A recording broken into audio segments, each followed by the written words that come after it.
India ഉറപ്പായി north കൊറിയയായി മാറും. അതിന്റെ വലിയൊരു ഉദാഹരണം നിങ്ങൾക്ക് തരാം. രാജ്യം മൊത്തം വോട്ട് ചോരിയുടെ പേരിൽ ചർച്ചകൾ നടത്തിക്കൊണ്ടിരുന്ന സമയത്ത് ഗവൺമെന്റ് സൈലന്റ് ആയിട്ട് 2 മിനിറ്റ് കൊണ്ട് ഒരു ഇൻകം ടാക്സ് ബിൽ പാസ് ചെയ്തു. ഈ പുതിയ ബില്ലിന്റെ ക്ലോസ് 247 പ്രകാരം ഇൻകം ടാക്സ് ഡിപ്പാർട്ട്മെന്റ്, അതായത് ഗവൺമെന്റിന് ജനങ്ങളുടെ സോഷ്യൽ മീഡിയ അക്കൗണ്ടുകൾ, വാട്സ്ആപ്പ് ചാറ്റുകൾ, ടെലിഗ്രാം ചാറ്റുകൾ ഇതെല്ലാം തന്നെ യാതൊരുവിധ ലീഗൽ പെർമിഷൻസും ഇല്ലാതെ ആക്സസ് ചെയ്യാൻ പറ്റും. അതായത് പൊതുജനങ്ങളുടെ പ്രൈവസി, ട്രാൻസ്പെറൻസി എന്ന പേരിൽ ഗവൺമെന്റ് ആക്സസ് ചെയ്യാൻ പോവുകയാണ്. ഇത് ഞാൻ വെറുതെ വന്നിരുന്ന് തള്ളിവിടണമെന്ന് പറയുന്നതിന് മുന്നേ ഗൂഗിളിൽ കയറിയിട്ട് new income tax bill 2025 close 247 എന്നൊന്ന് സെർച്ച് ചെയ്ത് നോക്കണം.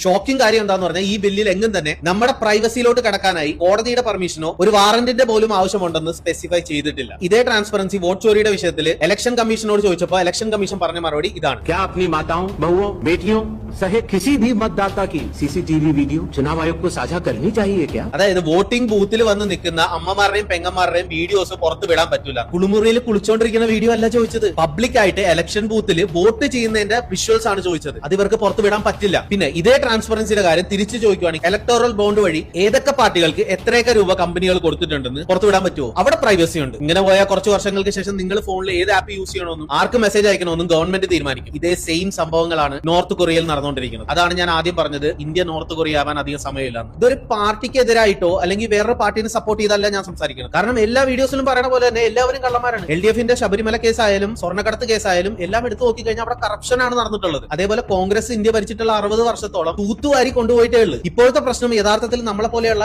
സാധാരണ പൊതുജനങ്ങളുടെയാണ്. ഒരു പാർട്ടിക്കാരന്റെ പ്രശ്നമല്ല ഇവിടെ, ഡെമോക്രസിയാണ് ഇവിടെ.